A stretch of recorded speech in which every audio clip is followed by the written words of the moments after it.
Hello everyone, so in today's video we're going to continue talking about continuity, but instead of looking at graphs, we're going to be looking at functions, and we're going to be using our knowledge of functions to determine where they would and would not be continuous. So there are a few specific types of functions to watch out for when we're talking about discontinuities. The first type of function you really want to watch out for is what's called a rational function. So whenever you see a function that has a fraction in it, you're going to want to watch out for some specific types of discontinuities. When it's a fraction, you're going to really want to watch out for infinite discontinuities and removable discontinuities. Now think about infinite discontinuities as being asymptotes, and removable discontinuities as being wholes. The reason you want to think about it as being an asymptote or being a whole is that we know how to identify those things from a function. If it's going to be an asymptote, then that's going to be a place where the denominator equals 0. And if it's going to be a removable or a whole, that's going to be a factor that cancels. So let's look at an example. If I gave you this function, f of x equals x plus 2 over x squared minus 4, and I said identify the locations of the discontinuities, the first thing you would do is factor. So when I factor, the only part of this function that needs to be factored is the denominator, which would factor to x plus 2 times x minus 2. If the numerator was also factorable, we would factor that as well. Again, we want to see which factors cancel and which factors don't. So, since the x plus 2 cancels on the top and the bottom, we would say that there is a removable discontinuity at x equals negative 2, because there would be a hole there. Since the x minus 2 does not cancel, that would make a vertical asymptote. So we would say that there's an infinite discontinuity at x equals 2, because that would be a vertical asymptote. Now, the second type of function you want to watch out for when it comes to discontinuities is a piecewise function. And the reason is because in piecewise functions, there's a very good chance that the ends do not connect.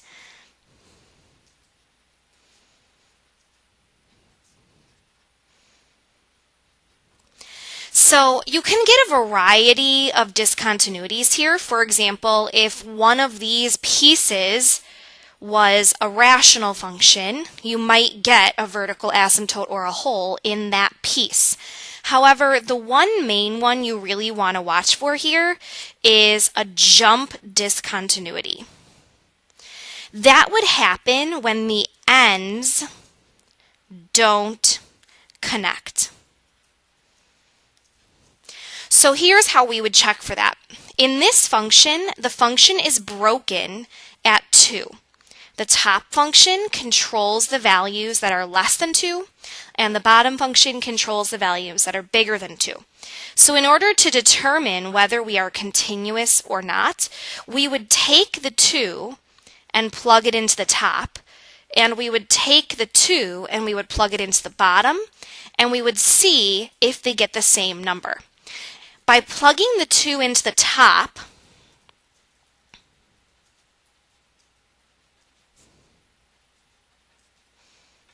what we are really checking is the limit as x approaches 2 from the left. And what we get in this problem is 3 minus 2, which is 1. By plugging 2 into the bottom,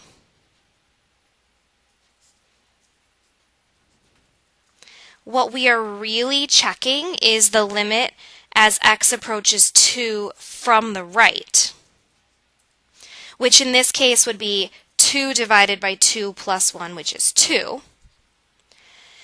And then the third thing that we would need to check is f of 2, which in this problem doesn't exist because there is no value here where we are actually equal to 2. Since these three numbers do not agree, we would say that in this problem there's a jump discontinuity because this side would be approaching a 1 as its y value, and this side would be approaching a 2. So we would say that there is a jump at x equals 2. Now, if you recall what we already talked about with continuity, this is really the three factors we need to look at: the limit from the left and the limit from the right, and then the actual function value. So, let's take a look at some examples. So it says here, determine whether the following functions are or are not continuous at x equals 2. So the first function is just x squared minus 4 over x minus 2. Right away I notice that this is a rational function. So because this is a rational function, I'm going to start by factoring.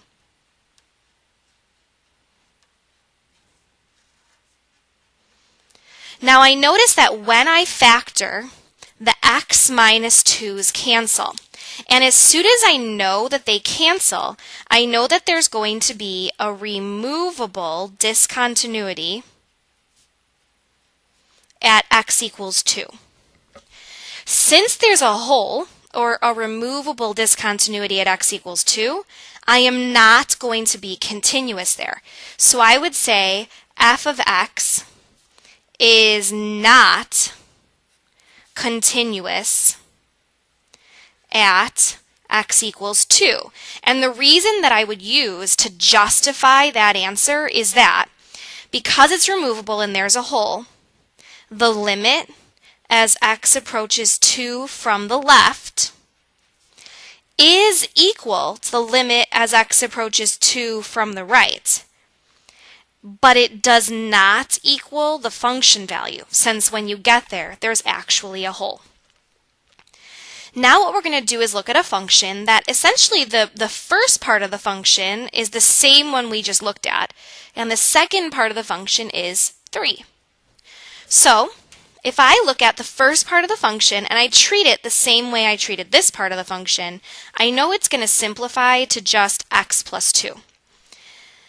Now in order to determine whether this guy is continuous or not at x equals 2, I need to look at the limit as x approaches 2 from the left, from the right, and when I'm equal. And in this piecewise function, when I'm equal to 2, I have a whole separate piece of the function. Whereas when I'm not equal to 2, I have just this top part. So this is everything except 2.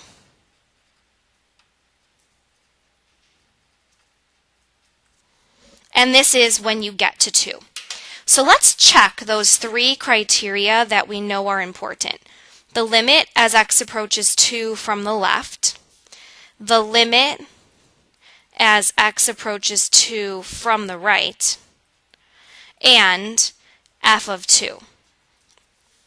Well, if I'm looking at the left side and the right side, the top function is in charge of both of those. So if I plug the number 2 into this reduced function, I get 4 for the left and 4 again for the right. But if I plug 2 into the function, the bottom part of the piecewise function is in charge of what happens at the 2, because that says when x equals 2, he's in charge. So that answer would be 3. Since these three numbers do not agree, I'm not continuous. But what kind of discontinuity is that? Well, the left side and the right side agree. So the arrows are pointed to the same spot, but when I get there, it's empty, and the actual y value is at 3. So we would say that there is still a removable discontinuity at x equals 2. Imagine that it's a graph where the two ends point to the same spot, but when you get there, the actual y value is somewhere else. So now let's look at what happens in number 3. Number 3 is the exact same thing as number 2, except we made the y value at 2 equal to 4. Well, that means that when we check the limit as x approaches 2 from the left, this is called h, you're still going to get 4, just like you did in this problem, because when you reduce this rational function, you get x plus 2, and 2 plus 2 is 4. When you check the limit as x approaches 2 from the right, you're still going to get 4. And then when you check f of 2, you get 4, because this time we made that y value 4. Think about this as a function where both of these ends would have an open circle there. There's a hole. But by building in the second part of the piecewise function, we actually filled in that hole. So this guy would be continuous at x equals 2. Now what I wanted to show you here was that just because you have a piecewise function does not mean you're not continuous. In order to determine whether you are or are not continuous, you really need to take each function as its own entity. So this one, we filled in the y value but in the wrong spot, whereas this one we filled in the y value in the right spot, and this one we didn't try to fill it in at all. It's just a function with a hole in it. So it really depends on the individual situation. So you have to think about all of these things as you're working through the problems that have functions in them instead of graphs. So let's take a look at the next example, number 5. It says use the function to locate any discontinuities, classify each discontinuity, and then use the limit definition to explain why it's discontinuous. Then lastly, identify intervals of continuity. So for number 5, I'm noticing that this is a rational function. So because it's a rational function, I'm going to worry about holes and I'm going to worry about asymptotes. The first thing I'm going to do is factor. Now, nothing on the numerator is really factorable unless you wanted to factor out a 2, which you could definitely do. You don't have to. However, that also means nothing is going to cancel from the numerator and denominator. So there's not going to be any holes. What we're really worried about here are asymptotes. Because x plus 2 is in the denominator, there's going to be a vertical asymptote at x equals negative 2. As soon as you know that there's a vertical asymptote at x equals negative 2, because that's what makes the denominator 0, that's when you know you have a discontinuity. So the discontinuity is going to be located at x equals negative 2.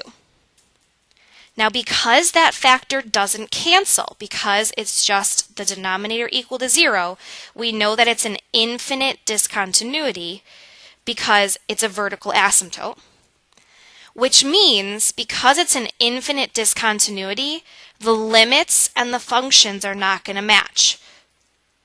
If it's an asymptote, then the limits and the functions are not going to be the same. Either both sides go up, but there's still no closed circle, or one side goes up and one side goes down, but there's still no closed circle. So we would say that the limit as x approaches negative 2 from the left does not equal the limit as x approaches negative 2 from the right, which does not equal the function value at negative 2. Now the reason I know that the limits are not pointing the same direction is because this only has a power of 1, which means they're going to go opposite directions. If this was like a squared, they would go the same direction. And then I would change this to an equal sign and this would still be not equal. Lastly, identify intervals of continuity. So if I'm not continuous at negative 2, then I am continuous everywhere else. So I would be continuous from negative infinity to negative 2, and then from negative 2 to infinity, and I'm making both of these open because we're not going to include the negative 2. Let's go ahead and skip the other problems here and let's jump over to the next page. I want to show you one more thing and then we're done. So just like in these examples here at the top of this page, we sometimes had a piecewise function that fixed the problem. So we basically had a hole that we plugged because we put the y value in exactly the right spot. We can sometimes do that, by finding a specific number to use that will fix the function. So one of the ways in which we apply continuity is to fix a function so that we can make it continuous. Now in these problems, I'm going to give you a piecewise function, but we're missing one of the numbers. In this problem, we're missing this number k. We want to figure that out. And we want to make this function continuous everywhere by choosing the perfect value of k.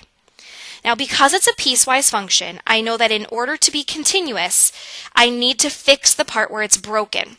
So what I need to do is I need to plug the 2 in to the top, and I need to plug the 2 in to the bottom, and I need to check where I'm actually equal and make sure that they agree. So the way that we write that is we write that the limit as x approaches 2 from the left has to equal the limit as x approaches 2 from the right, which has to equal the actual function value when you get there.